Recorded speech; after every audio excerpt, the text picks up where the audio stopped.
Hello, everyone, and thank you for joining us today on a Wednesday. I'm really excited to have you all here with us and our team at Just Appraised. While you're all joining, I'm going to give you a quick introduction of me. My name is Taylor, and I am the marketing manager here at Just Appraised. And I'm really excited to have a webinar, our first webinar with this company to talk things all AI with you and what's going on in the assessor's office. And don't worry, it won't be me leading all of this. We have our expert Travis on with us today, and I'm gonna run through what we're going to talk about and what the expectations are. But first, before I walk through the agenda, I want to go ahead and let you all know that throughout this webinar, if you have any questions or comments, you can type those in the chat. We will also give you options for polls throughout today as well, just to see how things are going in your world. And then I also will make sure after this webinar is done and it finishes recording, we will send you all that recording along with a PDF copy of the presentation. So don't feel distracted to take notes today. We will follow up with you individually to make sure that you have the content. And as always, you can email myself as well, and I'm happy to answer any questions that you might have. So we really want you just to be able to enjoy this and to ask your questions and not feel distracted taking notes or anything like that today. And if anything else comes up, you just let us know and we're happy to work with you. So with that, I'm going to tell you what we are going to cover today. And we're going to start with a first bit of talking through what is the reality of what you're all going through. We want you to understand that we are seeing the hardships that you're facing as an assessor at the front desk. And we want to talk through some of the data behind this and what is going on across government and then what is going on across technology as well. And then we want to walk through the role of AI. And I know it's a huge buzzword. We hear about it all the time. So don't roll your eyes just yet. We want to tell you, how does AI actually work for you? Why does it even matter? And when we say AI, what are we actually talking about? And why are we just not trying to sell you something? Why do we want to educate you on what AI is and how it can benefit you, and then why it might not work for you and your team at your office? And then after that, we want to give you a comprehensive solution to all of the problems we just threw at you, what you're facing, what's going on in government, and then what's going on in technology. We want to walk you through a potential solution with us at Just Appraised and what front desk is, what it can and can't do, and how it might work for your team. But as always, we're here just to give you an education on what this product is in case you are evaluating AI. It doesn't have to be us, but we want you to feel really confident in the decisions that you're making with technology and finding the piece and the product in the company that works best for you. And so today we're going to offer you that solution, or hopefully we're just giving you an introduction into AI so you feel a little bit more confident when you're online reading articles or trying to find the best support for your team. And then after that, we will have time for a Q&A and talk through some next steps on what you can do after this session today. So overall, to set that expectation, it will take roughly 30 minutes to go from start to end with Travis today. And we wanted to leave you enough time at the end to ask any questions that you might have. And if there's something that we can't answer today, we will be transparent with you and say that, and we can follow up with you individually after this ends. So your questions, I promise, will get answered, but I will never pretend to answer something that I can't answer. So still send it anyways, and we're happy to follow up with you. And with that, I hope I gave you all really transparent and upfront direct expectations of what we'll cover today. And with that, I'm going to hand it over to Travis to give his own introduction and kick off our webinar today. Thank you so much, Taylor. I really appreciate the introduction. Mhm. Hey, everyone. Thanks all for joining. Really good to see some familiar names. I know many of you, but for those of you I haven't met, I'm Travis, one of the co-founders here at Just Appraised.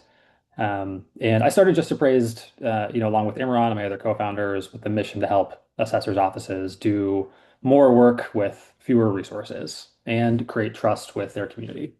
Since we started, I personally worked with many of you here and many of our customers leading onboarding on support and visiting your offices in person. And through all of that, I've really had the opportunity to see firsthand the challenges that you're dealing with, from the volume of work to, customer communications, the tools you use. So really excited to be here with you all today. If you have any questions during the presentation, just drop them in the Q&A section at the bottom of the Zoom panel, and I'll try to address them as we go or towards the end. And you can also reach me at any time at my email address right there, travis@justappraised.com. Feel free to shoot emails about this product, other products, complaints, great things, or just AI in general. Really, really happy to talk about anything in the industry. So let's talk about the reality of what you're facing today. If you're feeling overwhelmed, or your office is, you're not alone. This is happening everywhere. We work with 300 city and county assessors offices, and this is what we see kind of across the board. Workload is growing. Major counties are seeing parcel counts grow by over 4,000 every single year. Those subdivisions do not stop. And that means more valuation work, more appeals, more citizen inquiries, more homestead applications. But usually you have the same size team and sometimes even a smaller one. The second is that taxpayer expectations have changed. People are used to working with Amazon and getting answers instantly, and they have 24/7 access and seamless digital experiences. And when they don't get that, they're frustrated, and that frustration lands at the feet of your team that has to handle that. And third, the big one is you're probably dealing with some staffing challenges. Across state and local governments, there are 570,000 open positions, but only 156,000 hires. That's a gap of 4 to 1. And 70%, 77% of local governments report that their existing staff feels crushed, right? Feels burdened by the vacancies and the turnover and the retirements, right? So if you're feeling that, you're not imagining it. That's very real. The workload is high, expectations are high, and staffing challenges are very, very hard to deal with. What's happening inside your office? When we talk to assessor offices, we hear the same thing over and over again. And these requests that you get from the public, email or phone calls, probably 60, 70% are routine. You spend hours responding to the same questions every week: exemption requirements, deadlines, notices of value, what's the status of my application type requests. And those routine requests are overwhelming the specialist type work and drowning that out. And those are also important questions, but they're predictable, right? They're things that your staff could answer in their sleep. But your team spends hours answering these every day, over and over again. And that's time that they don't get to spend dealing with appeals or audits or complex valuation cases or any of the really high value work that actually requires their expertise. So the question that we always ask is, what if your team could focus on the work that actually needs a person and AI could handle the rest, the repetitive stuff? Your staff works on judgment calls and empathy and problem solving and trust building while the AI handles the rest. Let's talk about AI a little bit. And if you think AI is a buzzword, it absolutely is. There's a lot of buzzwords out there. There's a lot of hype. There's a lot of bad tools out there. We've seen them. We've tried to use some of them. It definitely is a real fatigue. But I want to do a quick poll. I want to kind of understand, how you where you are in your AI journey, right? Like how much folks are using AI today. Um, and you can see that pop up there. And I'm really curious, right? Like we talked to a lot of folks who maybe use it in their personal time. They use ChatGPT, but they haven't really integrated it into their office, or maybe they're using it to draft emails. But really, really curious if folks could take a minute to just submit that answer, and we can talk about where folks are at.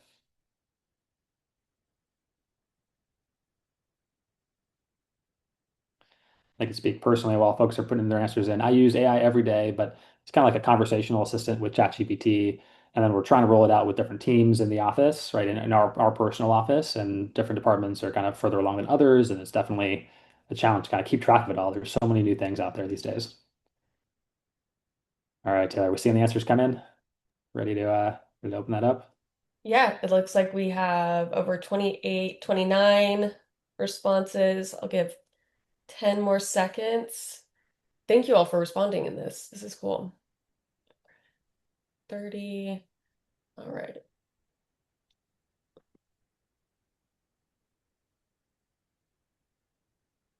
All right, there's the results. So hopefully you can all see this, but this is pretty typical to what we see, right? 20, 30% haven't really explored AI in the office. Maybe half or more are starting to use it in small ways, summaries and email drafts. And then there's a handful who are kind of getting it deeper in their workflows and developing a strategy. That's pretty typical, right? So I don't want you coming here to this webinar thinking you're behind. Where you are is very typical for the industry, but it's starting to be adopted. So, AI isn't some futuristic concept. It's already being used in government. Many are starting to dabble. Places where you see it, data extraction. If you've been a Just Appraised deeds automation customer or homestead image reader customer, you've seen AI under the hood, right? That's what it's doing there. Offices are using it for valuation, for drafting emails, summarizing documents, fraud detection, data analysis, and about 7 offices across 5 states have started to use Front Desk to improve their taxpayer customer service. What we're seeing kind of across the board, just sharing some interesting statistics with you, about 48% of government agencies are starting to use AI, right? Not clear like where they are, but they're starting, and 25% are planning to adopt it by the end of this year.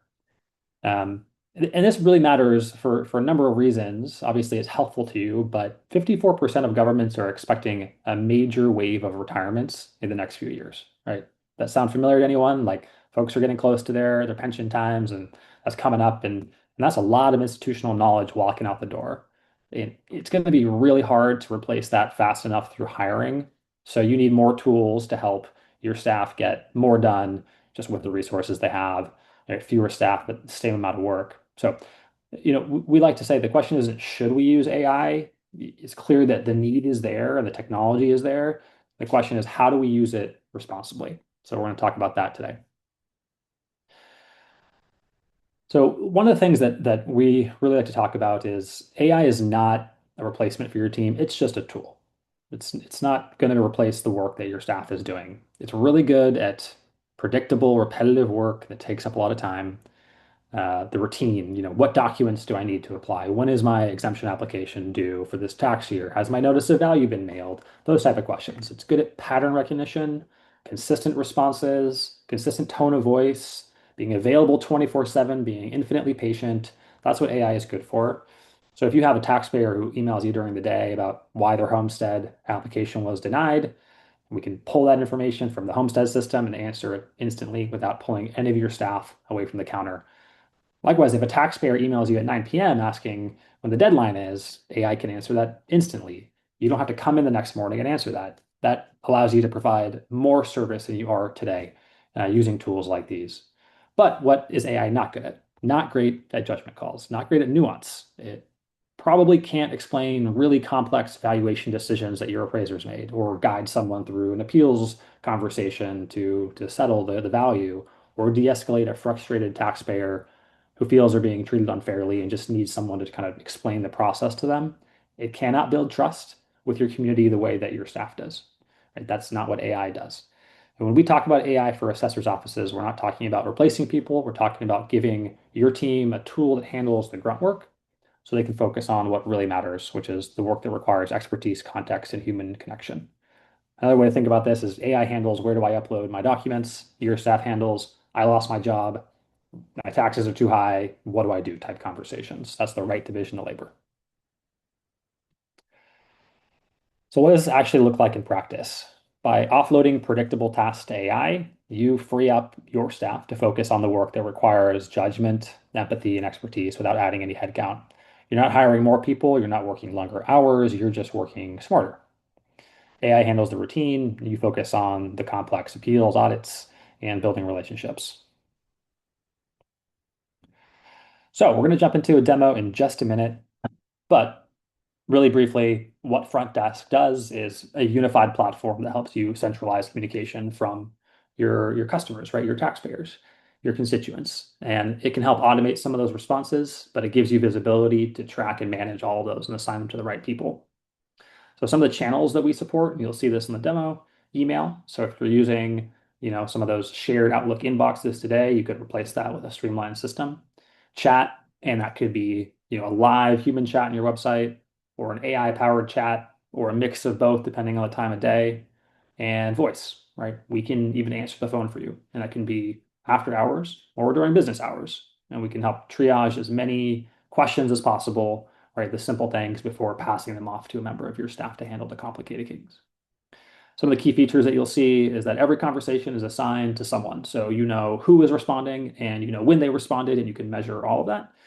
And that's really important because a lot of the folks that we talked to today have these shared Outlook inboxes where things are getting forwarded and lost, and it's not clear who's responding, or two people respond, and then you spend double the work on that. You get reporting, so response times, customer satisfaction measurements, and you can even measure your customer support workload. So you can take that to the board and justify more headcount or talk about how great you're doing at getting back to the taxpayers in a timely manner.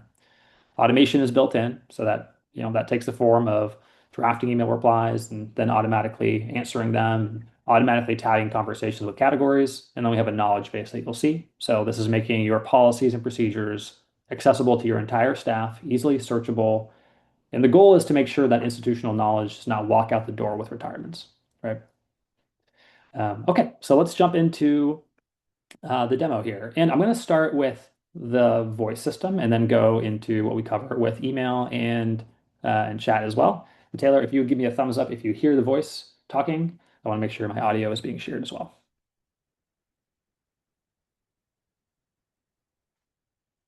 Hi, this is the County Assessor's Office. Just so you know, this call is being recorded for quality assurance. How can I help you today? What's the status of my application? All right, what's your application ID or the parcel ID? I don't know either of those, but I live at 980 Battlefield Parkway. Thanks. One moment while I look that up. It shows submitted 80 days ago. Our average turnaround is about 14 days, but we're a little past that. Do you want me to have someone from the county reach out? No, that's okay, but can you send me a copy of my deed, please? That's handled by the county clerk. I can give you their contact or the copy request page. Want the phone number? Yes, give me the phone number, please.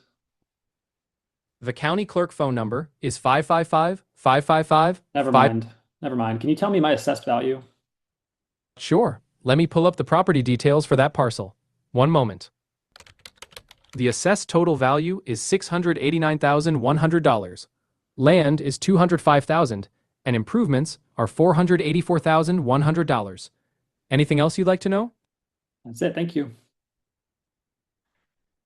All right. So again, you can do this just after hours if you want, but it has access to your knowledge base, it has access to your data, um, and it's infinitely patient and can look up anything. It knows that it can't handle deeds, right? It can talk about the values, but can't tell you about why the taxes are too high. So it's really designed to be for assessors or for appraisal districts answering the most common questions. Let's jump into the interface a little bit here. So what you can see here is designed to kind of replicate a similar experience to what you're using in your shared Outlook inbox, but any phone call or any email or any chat that you get from the members of the public will be logged here. And so you can see a few things here. You can see a number of teams on the left-hand side. Then you can see these conversations that are coming in from the senders, Amanda, Josh, and Shirley. And then here's the actual conversation content. And so Josh is asking, how do I pay mobile home taxes? And in this case, the support agent wrote back with the procedures that are relevant for this kind of demo county. And they're saying, you can email it to this address, or you can go to this website to be able to pay that. Now, all that can be composed right here. You can modify who you're sending it to. You can leave internal notes that get posted and do not get sent out to anyone in the public. They just get posted internally for collaboration purposes, right? And then importantly, all of this can be assigned to individuals. And so this is how you keep track and make sure that only one person is responding and the right person is responding. And it gives you kind of measurements over time of how quickly you're able to respond to things. Um, we have the ability to filter these into the right team. So what a lot of customers that we work with have is kind of a general inbox where a lot of the questions come in, but then they will forward them on to business personal, tangible, or they'll forward them on to appraisal. And so within front desk, you can just reassign that to a different team right here, right? If it's relevant for that kind of question. And that will go over to the other team who has responsibility to answer those questions over email or over chat. And so all that gets logged right here, and it feeds into all the reporting that you have over time. So when we talk about AI, and this is what we talk about AI like generally, not just with Just Appraised or Front Desk, but we really recommend crawling and then walking and then running with whatever tool you use. Don't just jump off the deep end. And what that means for our system is, you're going to start by responding to the chats yourself or responding to the emails yourself. And then over time, based on the knowledge base that we develop with you, we're going to give you a draft right here, right? And so Amanda writes in and asks about merging properties, and based on the content in our knowledge base, we can explain how that works, that it depends on taxes, and that you need the deed and the merge request, right? So then you take this draft, you can just click send if it looks good to you, or you can modify it down here and change the content before you send it, right? So you're still in the driver's seat. You don't have to go to automation. You don't have to let AI kind of go full bore immediately. You can still monitor that and eventually go from that crawling phase, the walking phase, the running phase eventually. Now, over time, once you develop confidence in the content that we're providing and the drafts that we're providing, you can say, okay, for these types of questions, simple homestead questions, we're just going to let the AI answer it because it knows the requirements, it gets it right 100 out of 100 times. Let's just turn those on. But anything complex comes to our team, and our team uses their deep expertise to answer those, valuation type questions. You saw a couple other things on this side right here. So um, uh, phone calls and chats also appear here. And then we have the ability to, deeply integrate this with other tools, right? So obviously we work with a lot of you and we import your data, your ownership and your parcel data on an ongoing basis. And we have our own online homestead system, and you all have your own online homestead systems. But we have the ability to deeply integrate with those, right? And so in one of these cases, Brian is getting a request for additional evidence for a homestead exemption application. He forgot to attach his driver's license. He replies back to that email triggered by the online homestead system with the license attached. And the AI agent is automatically going to find the application number for Brian, the property address, when it was submitted. It's going to attach it back to the original homestead application that was submitted, and then it's going to reopen that task for your staff to review, right? So we can deeply integrate this tool with some of your other existing tools to just automate more of your workflow over time.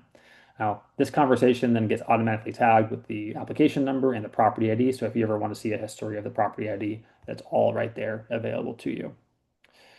Likewise, if a really common one that we hear is you're getting emailed in change of address requests or homestead applications. And so Maria, in this case, is emailing in with the homestead application attached and submits it. And the AI agent is finding an existing user profile, is attaching it to the user profile, and then creates a task that is ready for your team to review. We will extract the data, you review it, and then we help you integrate that back into your system of record, into your Canvas system, right? And so then the AI responds back saying, we've received it. Maria can respond. So it's just a seamless interaction that's part of the email correspondence that you're having already with your customers. We will just help you automate the integration to your other systems where that information needs to end up.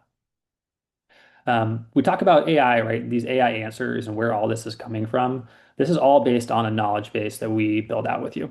And so the knowledge base here you can see is something that we've kind of pulled as a demo about what an appraisal district does, what's a taxing entity, and what's a homestead exemption, right? So it's all information that you all are familiar with. And this is what the AI is constrained to, right? And this is really important when we talk about like what are LLMs doing and what's ChatGPT doing with research. We do not allow our LLMs to do research online. It's really important for any tool that you're using like this to probably also restrict it in that way. So if you're using other tools, just keep that in mind. You want to constrain it to a knowledge base that you trust, that you vetted, and that has high quality information that you can rely on. Because otherwise, it's going to go find something online. It's going to, hallucinate and make things up, and that's really, really dangerous, especially in the context of property taxes and the work that you all do. So our knowledge base is the only information that the AI has access to, in addition to your CAMA data. And when it's composing those pre-drafts or automations, it's only pulling from this data. As you use front desk, we're going to accumulate information about the folks who reach out to you. So you can see all these folks have reached out to this environment. If you click into one of those, you can see, okay, Xander's actually emailed us a whole bunch of times with a lot of questions. Anyone have frequent flyers? Frequent flyers is a thing that we hear a lot about. And this is one that seems to happen a lot. Folks who email a lot, call a lot, have a lot of questions. and it's helpful to be able to go through the history of that frequent flyer and see the things that they're asking about. So you can see their entire conversation history. You can go to the conversation. You can go back to the requester. And so it's really easy to navigate back and forth and see everything that is going on with that particular customer. Okay. Um, all right. And then the last thing that I'll pull in is reports, right? So this is important for a number of reasons. Most of the folks that we talk to in assessor and appraisal worlds, they try to hit like a 24, 48-hour turnaround on those inbound requests. You're trying to maintain a really high level of customer service for your constituents. But if it's in a shared Outlook inbox, you don't really have a good way of measuring that. It's you trust your team, but there's no way to verify the data there's no way to verify that their turnaround time is what you want it to be. And so using a system like this, we allow you to report on that. You can report on how many were created, what your average response time is. You can drill down and look at a particular team. You can look at particular team members and see how work is trending. You can see how long until the first response and average resolution time, right? So it really allows you to keep an eye on how much work is accumulating here, right? When you're needing to go before the board and justify those funding requests or talk about how much work is accumulating. A lot of that work is buried in Outlook today or buried in the phone calls, and this lets you surface that and pull it right back up. All right. I've covered pretty much everything that I want to cover today. Um, so at that point, we will kind of just bring it back to Q&A and happy to take any questions and just drop them into that Q&A towards the bottom. And I can kind of click through the demo or answer the questions verbally, but really excited to talk through everything. Awesome. All right. Well, if any of you have questions, go ahead and submit them and we can answer them in real time today. We'll give you a few minutes to send those in.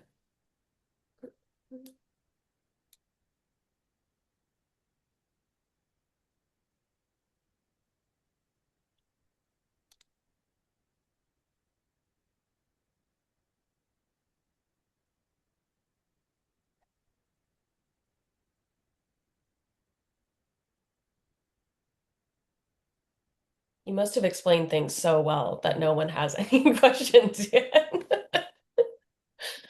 Mm. To Shane, yes, you will be able to get access to the recording of this. I'll send it to you directly once we finish airing today.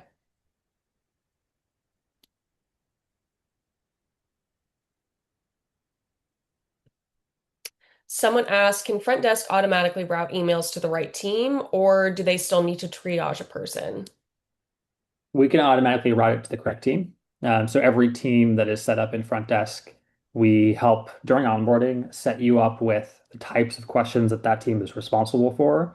And then when the email comes in, we use AI to categorize the email into the correct team inbox. You can always change it if AI gets it wrong or they're asking a multi-part question, but we will automatically triage those for you, so you don't have to spend time forwarding it to the right person and assigning it to different teams.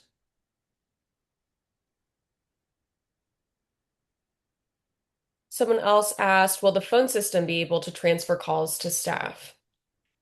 Absolutely. And we think it's really important, like personally, I hate when I call into a system and I can't get to a human, right? So yes, it will definitely be able to transfer to staff and we want to make it really easy, right? We're not Comcast. We want you to be able to get a hold of us. You're not Comcast. You want your taxpayers to be able to get a hold of you. So if they ask for an agent or a human, they say one of those kind of keywords, we will just forward it right along to a phone number that you designate, right, which can be kind of your front office. And that way they can kind of get out of the flow and directly to you if they need that. Also, if we sense frustration or it's the type of question that we can't answer based on knowledge-based content, we will do the same thing and forward that on to your staff. I like it. Someone else asked, this becomes the front door facing of the assessor's office, correct? How do they proceed to a real life person? Yeah, and I think I kind of covered that with phone. Hopefully, I answered that question for you, Todd. The other way is over chat, right? So if the phone you're saying I want to speak to a person, same thing that happens over chat. If they start by talking out to an AI chat, and we sense that they're frustrated, we don't have the answer, or they ask to speak to someone, we will then forward that onto your team. and that can either go to you in a live chat that you have people responding to, or it can go to your email and you can respond to it when you have time. So no matter what channel that they're working in, there's easy ways to kind of escalate this out to your team so they have kind of that escape hatch always present. Cool. And Irene asked, what is the time frame to get front desk set up for our team? Great question. Thanks, Irene. So a standard implementation to get email running takes about 2 weeks. And because we recommend doing crawl, walk, run, right? You can start using the system in those 2 weeks, and you're going to be in that crawl phase where you're in control, you're writing the emails, we're building up the knowledge base, you're getting used to the new system. And then in the next, say, 3, 4 weeks, we start introducing the knowledge base and the pre-drafts. And then you can kind of build automation over time, but you're not trying to rush into that, right? So getting it up and running takes 2 weeks. Your IT team has to do just a little bit of configuration work to set this up and switch you from like an Outlook inbox to a front desk system like this. I like it. And Chaz asked a really cool question. And he said, this isn't necessarily front desk, but is it possible to train an AI on a knowledge base for internal purposes? For example, my department has a ton of niche scenarios that only a select few have seen before, or only one person knows the answer to, or we have a guide on it, but the person didn't know it existed or what the guide was called, etc. What are your thoughts on that? Good question. Yes, yes, it's possible. It's also what some of our customers are using front desk for. So when you see this, this knowledge-based system down here, yes, it powers the email conversations, the phone conversations, the chat conversations, but we also allow you to search across this with like a ChatGPT-like interface where you're asking questions of the scenarios and we'll look it up based on the content in the knowledge base. So the challenge is getting that institutional knowledge out of that one person's head into your knowledge base. And then once you do that, then anyone can search it. It's there permanently. You have a permanent record. So if that person retires, you still have access to it. Mhm. That was a good question, Chaz. Thank you for that one. Okay. Shane asked, can you make certain articles only available internally? Absolutely. Yeah. It's a really good point. And kind of to Chaz's question, some of the information is maybe too technical, or it's like a procedure type document that you want your staff to follow, but you don't want to be imbued in the email that goes out to the public. So we have the ability to flag the knowledge base articles as internal only or internal and external. And that way, you can kind of control what is available to the public but still give your staff internal resources that kind of go deeper and deeper into specific content. Okay. Mm-mm.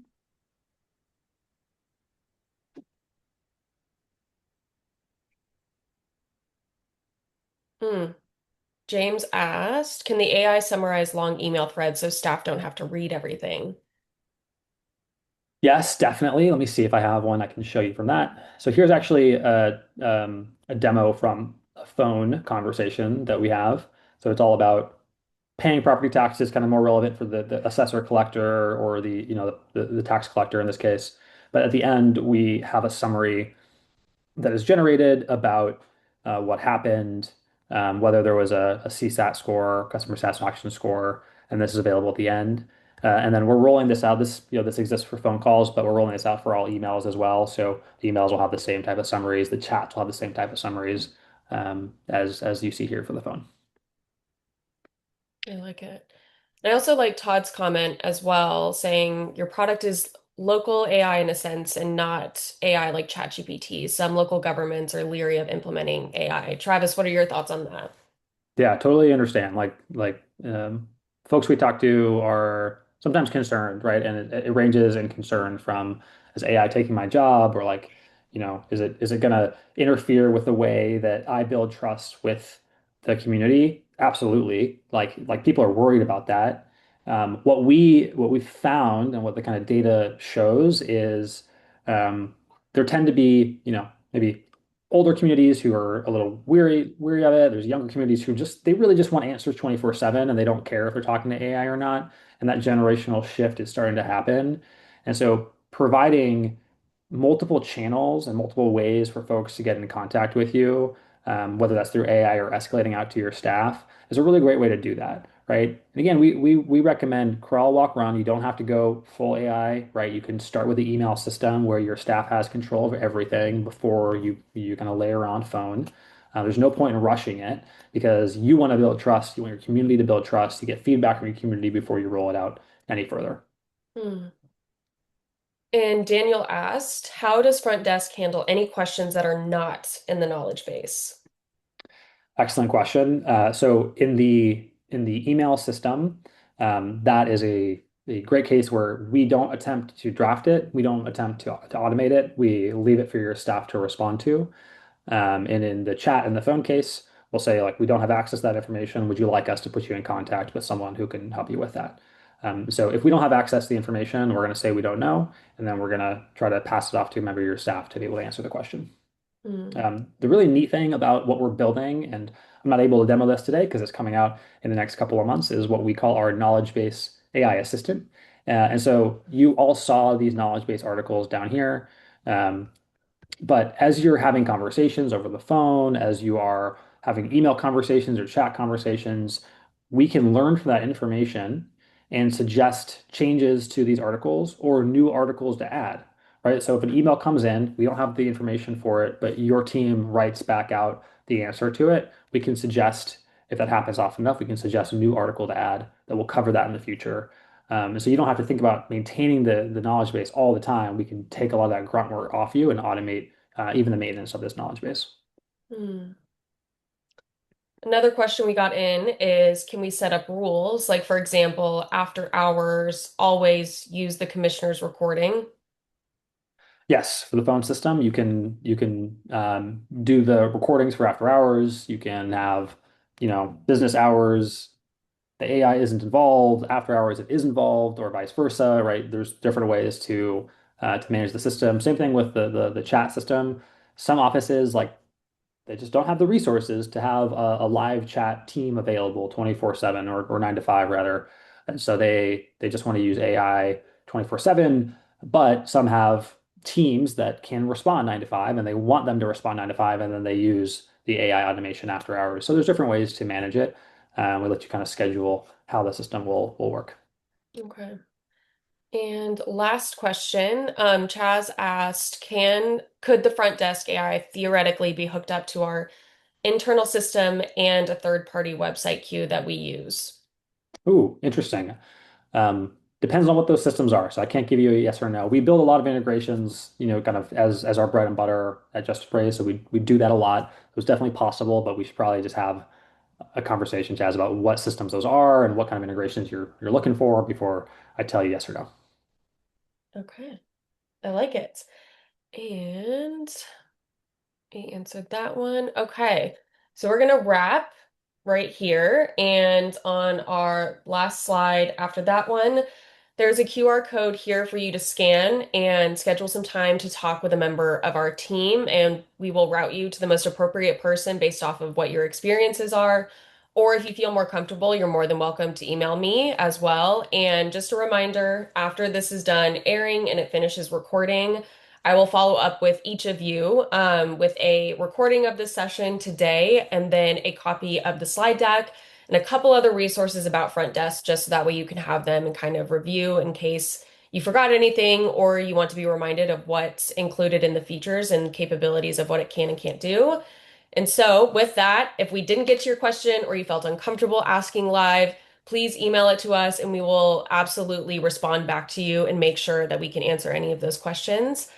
But with that, we're going to wrap up today. And thank you so much for giving us 40 minutes of your time on a Wednesday. I'm really excited to hear back from each of you and hope you can join us for another webinar in the future. So have a great Wednesday and we'll talk to you all soon. Thanks, everyone. Take care.